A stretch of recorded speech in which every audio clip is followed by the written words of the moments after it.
So hi guys, welcome to my YouTube channel. Guys, आज की इस वीडियो में हम बात करेंगे कि आपको कुछ समझ में नहीं आ रहा है, कहाँ से पढ़ें, क्या करें, कैसे तैयारी करें, अभी तक कुछ नहीं पढ़े तो रिवीजन कैसे करें, कब कौन सा सब्जेक्ट पढ़े, दिमाग काम नहीं कर रहा है, अब आपको बचे समय में क्या करना है। ठीक है, एक ऐसी ट्रिक आज आपके साथ शेयर करने वाला हूं।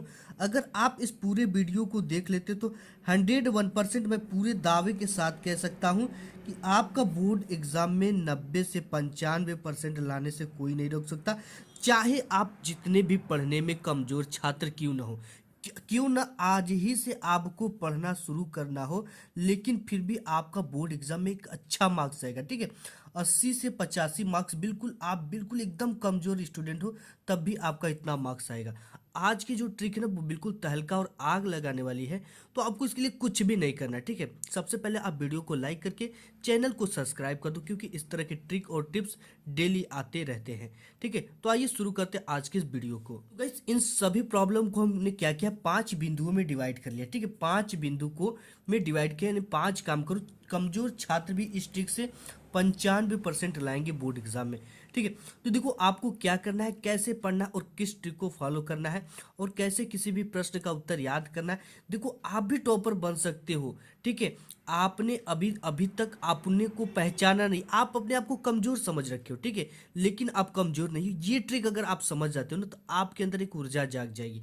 ठीक है, कोई भी क्वेश्चन अगर नहीं याद हो रहा है तो उसे इस ट्रिक से याद करो, जल्दी याद हो जाता है। अगर आपको कोई भी क्वेश्चन नहीं याद होते हैं तो आपको क्या ट्रिक लगाना है। ठीक है, सबसे पहले उसे सुबह याद करने की कोशिश करना है।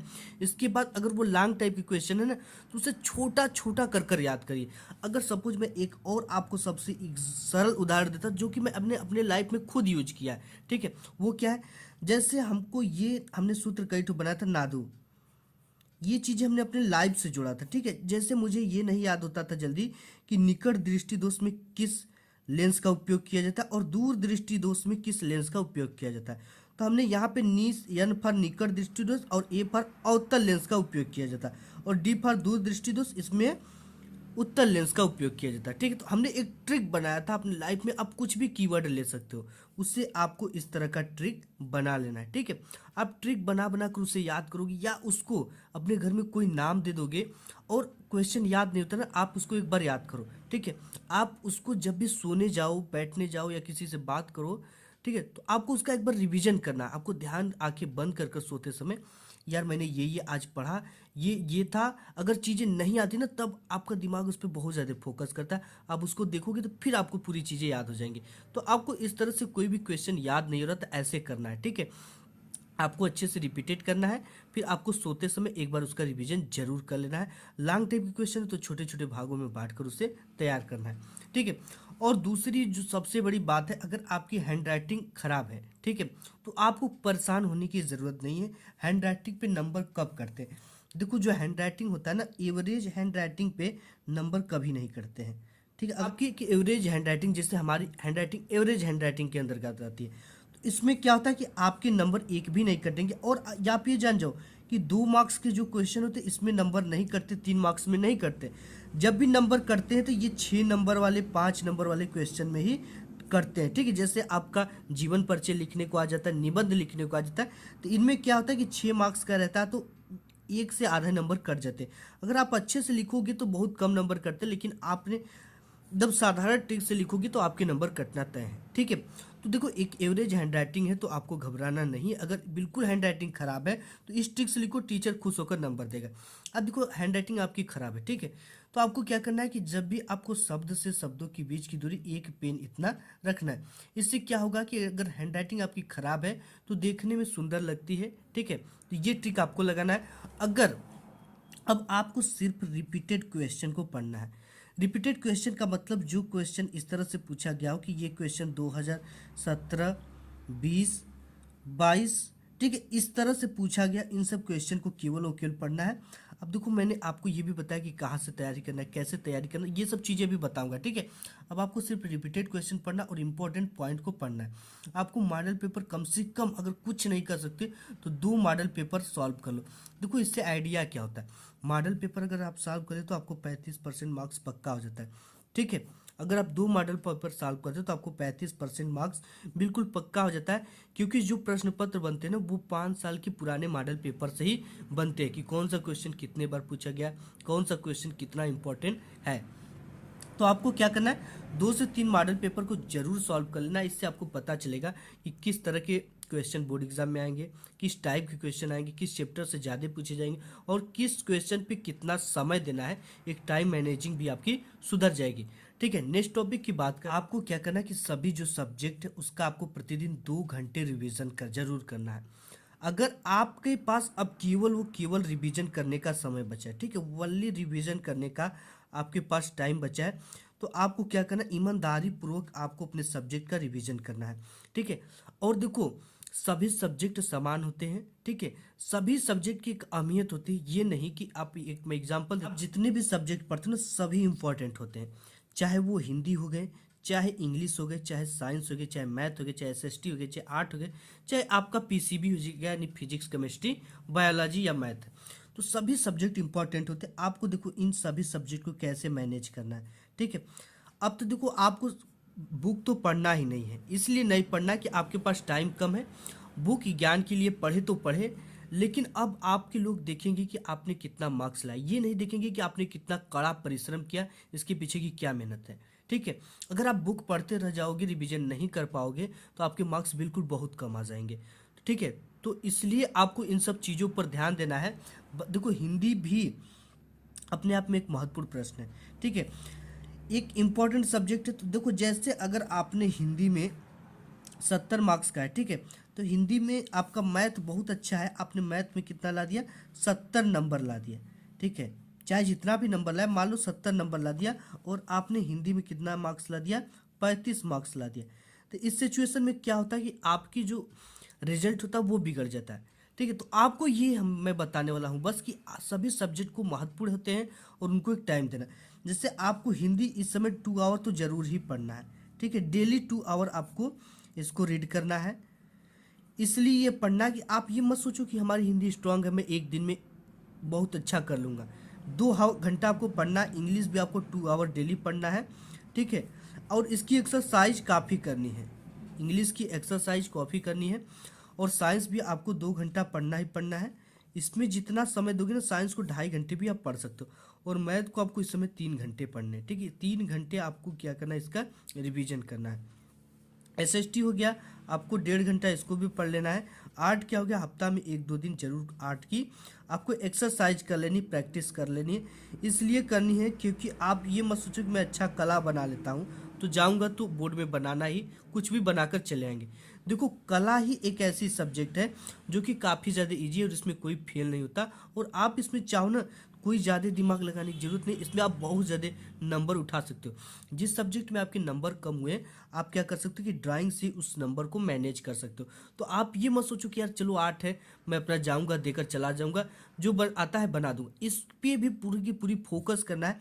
सबसे पहले अपने घर पे जो क्वेश्चन ऐसे हैं कई ठो आलेखन में कि वो क्वेश्चन हर बार पूछे जाते हैं, जैसे प्राकृतिक दृश्य हो गया, नेचुरल सीन। ठीक है, ये चीज़ें हर बार पूछी जाती, कोई भारतीय पुष्प का चित्र, तो इन सब चीज़ों को आप बनाकर रंग भी भरिए। रंग इसलिए भरना है कि आपको पता चलेगा कि कहाँ कौन सा रंग अच्छा लग रहा है, तो आपको कन्फ्यूजन नहीं होगा। रंग भरकर बिल्कुल अच्छी तरीके से प्रैक्टिस कर लेना, और पीसीबी भी आपको ये 3 घंटे सभी पढ़ने हैं। ठीक है, और देखो आपको एक चीज़ें और भी बता दूं कि आप जब भी पढ़ाई करो, ठीक है, जब भी आप पढ़ाई करो, पढ़ाई करते समय एक टारगेट सेट करो। अगर आपको 3 घंटे पढ़ना है ना, तो आप 5 घंटे का समय सेट करो। अगर आपको जैसे कि 5 से लेकर आप चाहते हो कि 10 बजे तक मुझे पढ़ना है, ठीक है, इसमें ब्रेक भी लेना, सॉन्ग भी सुनना है, नाश्ते पानी करना, उठना बैठना सब कुछ है। ये नहीं कि आप 5 से 10 घंटे पढ़ने ही लगे। ऐसा करोगे तो आपका क्या होगा कि पढ़ाई में मन नहीं लगेगा, और उस सब्जेक्ट से बोरियत हो जाओगे, और आपका बिल्कुल मन नहीं लगेगा, आलस से भरने लगेगा, और आपको नींद आने लगेगी। ठीक है, तो ऐसे सिचुएशन में क्या करना है, आप 5 से 10 घंटे पढ़ते हो, लेकिन एक रूटीन बनाकर पढ़ो। बीच में आधे घंटे, हर एक आधे घंटे बाद आपको क्या करना है, रेस्ट लेना है, एक छोटा सा रेस्ट लेना है। इस रेस्ट में आप बाहर टहल सकते हो, घूम सकते हो, सॉन्ग कोई सुन सकते हो, ठीक है, और कोई काम कर सकते हो, कुछ कुछ कुछ खा पी सकते हो। ठीक है, तो ये समय सेट करो कि 3 घंटे पढ़ना है तो 5 घंटे, इसलिए कि आप अगर टारगेट सेट करोगे ना, तो आपको यहाँ तक आपकी जो शरीर की सिचुएशन यहाँ तक ढलने लगती है, मुझे भी 5 घंटे काम करना है। तो देखो ये बहुत, अगर इससे पहले नींद लगेगी ना तो यहाँ तक तो आप प्रेशर से 3 घंटे तक बड़े आराम से पढ़ोगे। इसके बाद जो समय बीतेगा वो उसमें आपको नींद लगेगा। इसलिए आपको एक टारगेट फिट करना है। वही चीज़ आपको बोर्ड एग्जाम में भी लगाना। अगर आपको 90% लाना है तो आप 95% का टारगेट बनाओ, ठीक है। अगर 80% लाना है, 70% लाना है, तो उससे 10% ज़्यादा का टारगेट बनाकर मेहनत करोगे तो आप बहुत ज़्यादा गिरोगे ना। जैसे 95% लाना है तो बहुत ज़्यादा गिरोगे तो आप 88 या 90 तक जाओगे, ठीक है। तो जो नेक्स्ट टॉपिक है उसको देख ले। तो आपको तैयारी करते समय कई बिंदुओं पर बहुत ज़्यादा ध्यान देने की जरूरत है। अब आपको ना जो आपकी बुक थी उससे कभी ज़िंदगी में अब रिविज़न नहीं करना है, ठीक है। अगर आप बुक से रिवीजन करोगे तो आप कभी रिवीजन नहीं कर पाओगे और पूरे के पूरे क्वेश्चन वैसे ही रह जाएंगे और बोर्ड एग्जाम में आपके बहुत कम मार्क्स आ जाएंगे, ठीक है। तो आपको क्या करना है, रिवीजन करने के लिए क्वेश्चन बैंक ले लेना है और उसमें जो सबसे ज़्यादा बार पूछा गया, जैसे मैं दे देता है 2017, 18, 20, 23, ठीक है। इस तरह से पूछा गया क्वेश्चन होता है। तो आपको क्वेश्चन बैंक से उस चैप्टर को खोल लेना है और उसके 10 से 12 क्वेश्चन को जो दिया है उसको प्रैक्टिस कर लेना है, याद कर लेना है। देखो इस सिचुएशन में अगर याद भी कर लोगे, पढ़ भी लोगे ना कम समय में, तो आपको क्या होता है कि एक कीवर्ड मिल जाता है बोर्ड एग्जाम में लिखने के लिए। कोई भी क्वेश्चन नहीं आता उससे रिलेटेड कीवर्ड आप बोर्ड एग्जाम में लिख पाओगे।